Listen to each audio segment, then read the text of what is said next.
was it called? 17 real ghost stories that'll chill you to the bone. This next story is called The Imaginary Friend. Jacqueline from Oklahoma says that while her memories have faded over the years, she recalls having an imaginary friend when she was young. Her grandparents, Granny Junie and Pa Hank, lived in a small home with a quiet backyard. Jacqueline recalls visiting them as a child.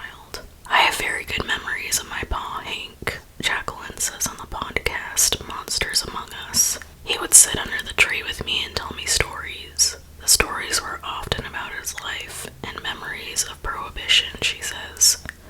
He was actually a very interesting character. The only problem, her grandfather died in 1981 and Jacqueline was born in 1982. I don't think I ever realized that I was getting stories from a ghost, she says, adding that the rest of her family knew of his presence in the house. My Granny Junie would never stay in the house on the anniversary of his death, she says. He did die in the house. Jacqueline also recalls hearing Pa Hank get up in the middle of the night when she was staying at the house. It never occurred to me that these were memories of an entity, she said. In hindsight, Jacqueline says that even though her childhood imaginary friend was actually her dead grandfather, it casts a different light because it was a relative and not a stranger. It never felt like ghosts, it felt like talking to my Pa Hank. The next one is called The Kidnapping Ghost. On Monsters Among Us, a caller named Joe tells of moving to Georgia from California in the late 90s. Soon after, he says his brother followed him to the Peach State and rented an old house built in the 1800s. It looked nice from the outside. It did not feel good from the inside, Joe says during the podcast. According to Joe, things seemed off from the moment he helped his brother move into the home. I walked into the house and went, oh man. The hair stood up on the back of my neck and I just felt ill at ease, like this place isn't cool at all, he says. Moments later, while carrying items into the bedroom, Joe says he heard whispering. A heated whispering, almost an argument between two people that seemed to be hovering in the top of the ceiling area of the room, he adds. Joe ran out of the room and asked his brother if he'd felt something off about the house too. His brother had picked up on the vibe, but assured Joe that things would be alright. As long as you're good, Joe says, he told his brother. I'm not good, but I'm going to help you. I'm going home and I probably won't come back here. And sure enough, Joe's brother began experiencing unusual occurrences in the house. The most alarming, however, was when Joe says his young niece was found wandering alone on a busy road with her hand up in the air. Police and other agencies were called to investigate the incident, and when asked, his brother's 4-year-old explained that she'd gone for a stroll with the old lady that lives here. She just wanted to go for a walk, so we went for a walk. Given that the front door was too heavy for a 4-year-old to open by herself, no one could understand how she was able to leave the house. According to Joe, his niece said the old lady opened the door, then we petted the dog for a little bit, then went for a walk. She was so genuine and honest at 4 years old that he couldn't call her a liar, Joe says during the podcast. Soon after, his brother moved and never returned. The next one is called The Ghosts of Stone's Public House. Considered one of the most haunted restaurants in America, Stone's Public House in Ashland, Massachusetts doesn't have a ghost problem. It has a ghosts problem. Janet Morizzini, a longtime resident of Ashland, is the bartender and manager of Stone's Public House, which was built by John Stone back in 1832. According to Morizzini, even before she began working at the inn, she heard stories of the ghost of a young boy roaming the halls of the restaurant, which once served as an ad hoc hospital during the Spanish flu pandemic of 1918. It makes sense, Morizzini tells Today.com. That's where they would quarantine all the sick people, she explains. Apparently, quite a few souls have passed just due to that. The inn is also the site for other untimely deaths, including that of a young girl who was struck and killed by a train while she played near the railroad tracks bordering the property.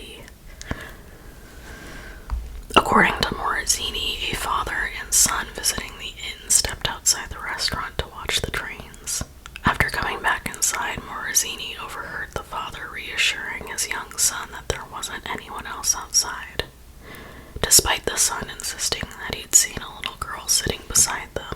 He's like, she was sitting right next to me, she was crying, you didn't see the little girl. And the dad said there was nobody there, it was just you and me, buddy. Morosini recalls. Other ghosts are said to haunt the old inn, including that of proprietor John Stone, who Morosini says didn't actually die there, but is believed to be watching over the place. One night when Morosini was alone at the inn, she says she heard footsteps walking directly above her on the second floor. I was just like, there's no explanation for that whatsoever. I'm leaving. Still, she doesn't believe that the spirits have bad intentions. I've never had that scary hair on the back of your neck, gotta get out of the building feeling there. The next one is called The Unexpected Passenger. In the 1990s, Julie, a resident of Portland, Oregon, was driving out of the city to meet with friends when she found herself in traffic. The 18-year-old soon discovered that the cause of the slowdown was due to a dreadful car crash, and to her horror, as she passed the scene, she realized that someone had died. A moment later, there was a woman sitting in my passenger seat, Julie says on Monsters Among Us. Though she admits it sounds crazy, Julie reports seeing a woman dressed in work clothes seated next to her. And despite being in complete shock, the woman in the passenger seat was even more freaked out. She looked like someone who just suddenly ended up in somebody else's car, Julie says of the incident. Panicked, the woman demanded to know how she got there and who Julie was. It was then that Julie noticed the woman had an unearthly quality about her, and realized that whoever she'd passed on the side of the road was somehow in the car with her. Ma'am, you need to calm down. My name is Julie, and I'm here to help, she says she told the stranger. Julie later went on to explain to the woman that she'd been in a car accident and somehow ended up in her passenger seat. The woman was stricken. At that exact minute, they passed a clearing in the trees. With some encouragement from Julie, the woman peacefully looked toward the sun, then disappeared. In complete disbelief, Julie pulled over and convinced herself she'd imagined the whole thing. Several days later, however, a story came on the news about a trucker injured in a car accident. Before they finished, they threw a picture up of the woman that was in my car and explained that she had passed away in the accident. Julie says during the podcast, it was unbelievable. It was too much. The next story is called The Ghosts of Shawshank Penitentiary. The Ohio State Reformatory in Mansfield, Ohio, is widely known for being the location of the classic movie The Shawshank Redemption. But the old penitentiary, which was shut down in 1990, also has a reputation for being haunted. Home to some of the most hardened criminals, the maximum security prison was once the site of murders, suicides, and other violent encounters, according to Teresa R.E., author and paranormal investigator known as the Haunted Housewife. The reformatory had this incredible vein of violence that ran through it almost from the beginning, R.E. tells Today.com. You can imagine why a place like that would be haunted, she says. There's something negative there, you can just feel it in your bones. And there are, in fact, plenty of ghost stories from the old prison. We ran into female spirits there, which I thought was incredibly interesting, Argy said. One of them, she says, is likely the wife of a former warden who was accidentally shot and killed while pulling a box down from a closet shelf. According to R.E., they've captured recordings of a woman crying and, on occasion, smelled rose perfume in the bedroom. Another spirit that's said to haunt the reformatory is a woman who sits in the prison chapel and cries. When you approach this woman sitting in the pew, she disappears. Other people have seen her walking, R.E. says. Then there's the malevolent presence there. A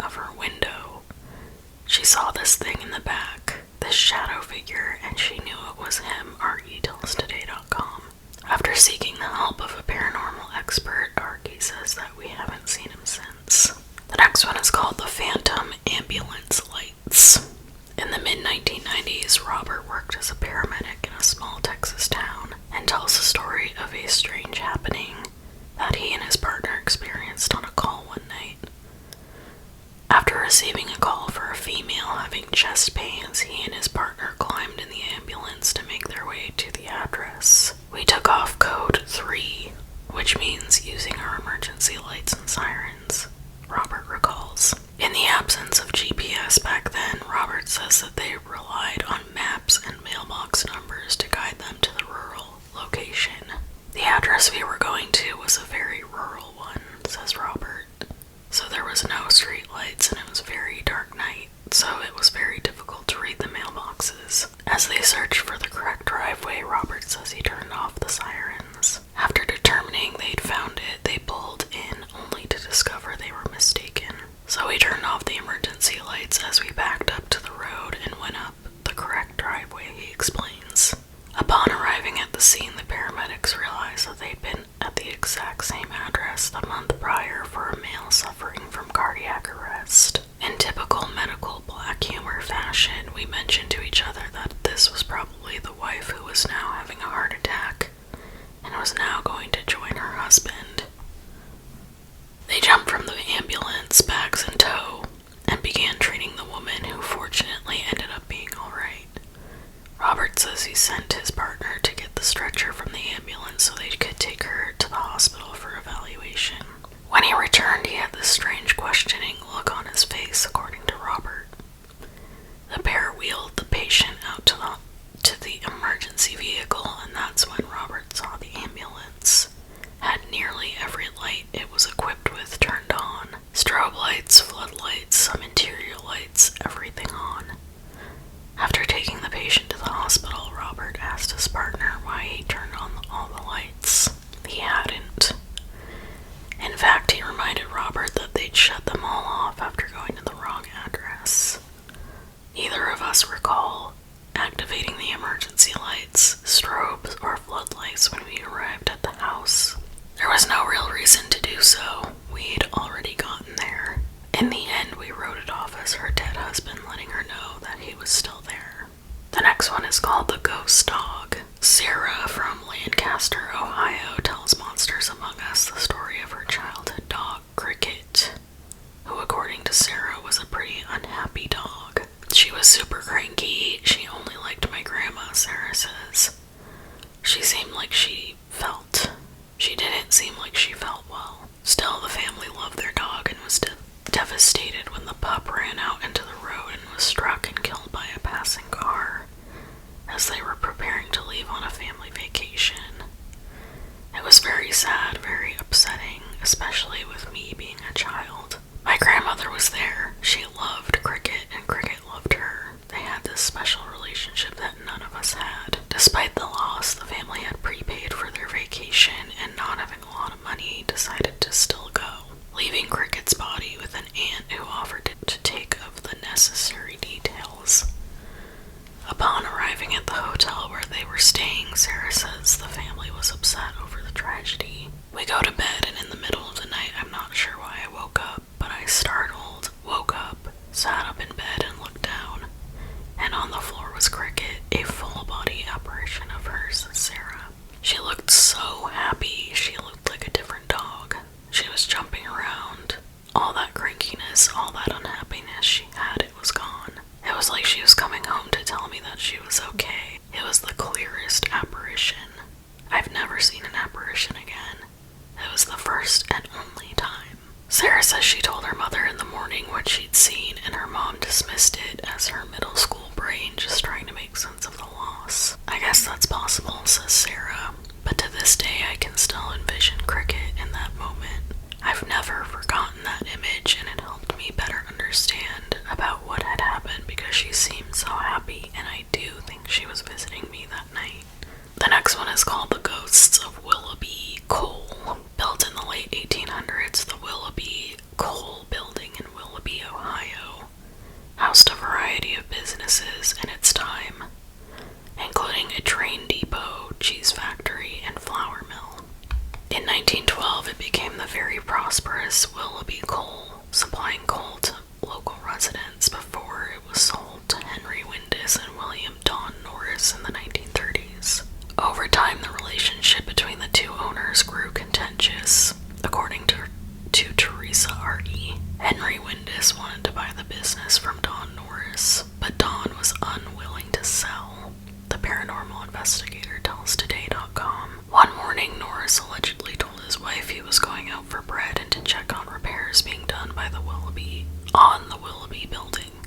never returned. Several hours later, his body was discovered in front of the door. He was laying in a bloody heap, Argy says. Even though his death was ultimately ruled accidental, Argy says that Norris's family believed he had been murdered. Though no one knows what really happened that morning, Argy believes his spirit still haunts the building. We have come in contact with him on many, many occasions, she says, and claims that others have reported seeing faces in the window and heard unexplained footsteps and other unusual occurrences at the building. But Norris isn't alone. We probably got 5 or 6 resident spirits in the building. The next one is called the Ghost Nanny. Kip, a caller from New York State, talks of an old home that he and his wife purchased. Upon moving in, his wife invited her sister and newborn baby to come for a visit. They stayed in the downstairs bedroom, and my wife was sleeping in an upstairs bedroom, Kip explains on Monsters Among Us, and says the first night their guests stayed, his wife overheard her sister talking to someone in the middle of the night. The next morning, Kip's wife asked who she'd been talking to, and her sister replied, "I woke up in the middle of the night, and there was an old lady standing over my baby, and I had to tell her to get away." According to Kip, there were more unexplained incidents in the house, including mysteriously moving lamps and creepy occurrence with a fire alarm that went off while his wife was outside working in their garden.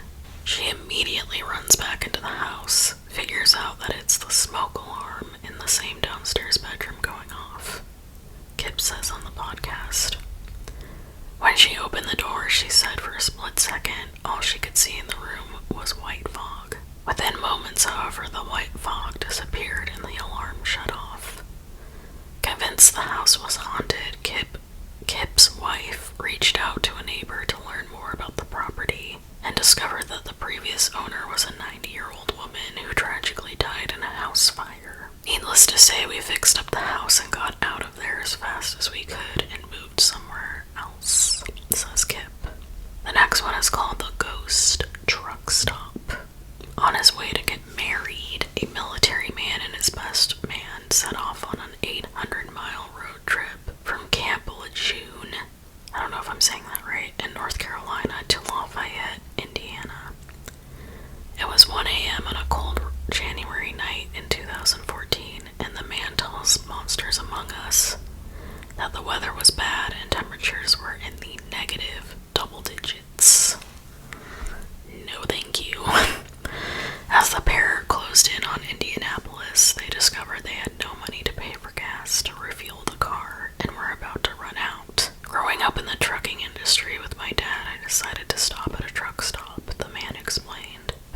But because the main interstates were shut down due to the weather, they had to get off the highway and search for a truck stop along the back roads instead. We found a smaller truck stop. It had one truck and it was just kind of strange. It was just a blacked out truck with a blacked out trailer. There were no real markings on it, nothing distinguishable, he says. They went in hoping a clerk or waitress would spot them a few dollars for gas, enough to make it to Indianapolis. At which time they'd go to the bank, take out cash, and pay back the loan. Inside they found a tidy diner, occupied by a waitress, cook, and a lone truck driver. I went inside, talked to this driver, and he bought us a cup of coffee. We sat there and talked for about 30 minutes about what was going on and where we were headed, and he gave us $20 for gas. I went outside, pumped our gas, came back in, and I told him, "Hey, I really appreciate it, I'll be back." Making good on his word, the man got cash from the bank upon arriving in Indianapolis and returned to the diner. When we arrived at about 10 o'clock in the morning, it's boarded up, he says. It looked like it's been abandoned for years and the truck's gone. But we had just been in there. They pulled in anyway and found a police officer parked in the lot. They explained what just happened hours before, to which the cop chuckled and replied, "Oh, you met the ghost of 3. So 2 military members converse, had a cup of coffee with,